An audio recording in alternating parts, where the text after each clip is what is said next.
Hello, I hope all is well. So, Scabarites, or minions of Scabarus as they are known when assigned by Neve or Steve, are found in the Sopenheim dungeon accessible after the Contact quest. Now, these I feel like are pretty forgotten content, but I'm going to show you why maybe they shouldn't be, because there is actually decent ranged experience with a cannon available, alongside with some pretty decent drops. So high defense is really important here, as you'll be hit with all three combat styles, and since you're in multi, you're going to be taking a lot of damage very quickly. Fortunately, the bank is quite close. I actually started this trip a little bit differently. I started trying to use Guthans, but I was completely overpowered as far as the damage I was taking, so I opted for a Bandos setup. What I do is pray, protect range, try to tank the melee damage, and try to kill the mages as soon as they spawn using a cannon. I'm also using a bone crusher to track kills. You definitely need a tinderbox and a lantern, and your lantern will go out, so the tinderbox is definitely needed.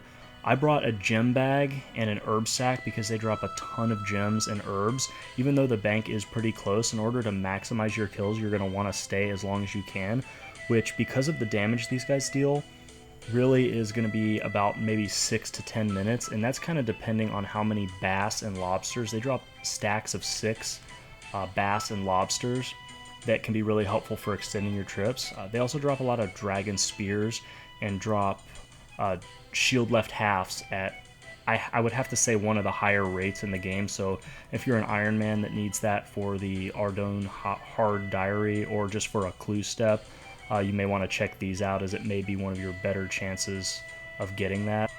Other helpful items are a rune pouch with high alchs, as well as using the additional space for either the bloods or cosmics they drop. The high alchs are necessary because they drop a lot of rune squares, rune maces, rune daggers, and adamant kite shields that are all very valuable alchs. You can see the bottom left hand corner, my cash stack add up as the video progresses. I ended up with over 1 mil cash in just over 2 hours, just off of the coins drops and the alchs. That's another thing. A ring of wealth I think is definitely worth wearing, because these guys drop a lot of coins, like 1 to 2,000 at a time even, and just not having to pick them up and having the ring of wealth automatically pick them up is really helpful in a kind of intense environment like this.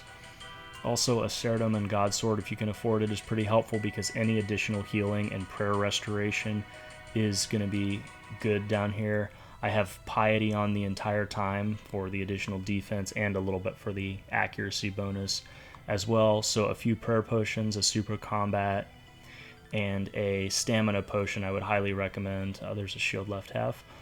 Stamina potion is awesome because you're going to be running around so much picking up these drops. I chose to run to the bank. I suppose you could teleport to your house to refresh, then to a bank, and then use a Pharaoh's Scepter to get back to Sopenheim, but the bank isn't that far, and honestly, while I was doing this, I forgot about the Pharaoh's Scepter. So there is just over 1,000 kills. I think I went over like 1,030 maybe, and I'm going to go ahead and look at the drops here. So this is one inventory full. That is 2.9 mil. Now that's going to be the herbs, the gems, the myth bars, the noted raw fish, coal, the battle staves are worth a good amount, and then the cash makes up nearly half of that. That's over 1.3 mil just in coins from the alchs and the coin drops alone. So that's really good.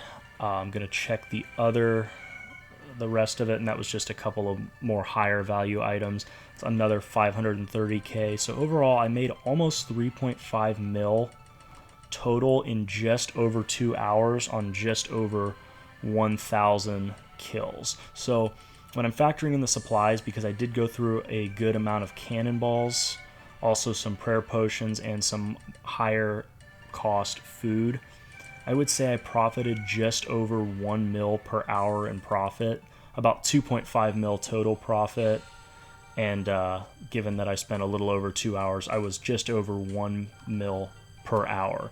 Now, in addition to that, I gained 128k ranged experience and 68k in defense experience, and used 5,700 cannonballs. So overall, I would say this is pretty viable content. And I think because you're not relying on extreme high value drops, I would say for a higher level player, this could consistently be considered about 1 mil per hour in profit. So thank you for watching. I hope you did find this interesting, and I will see you in the next one.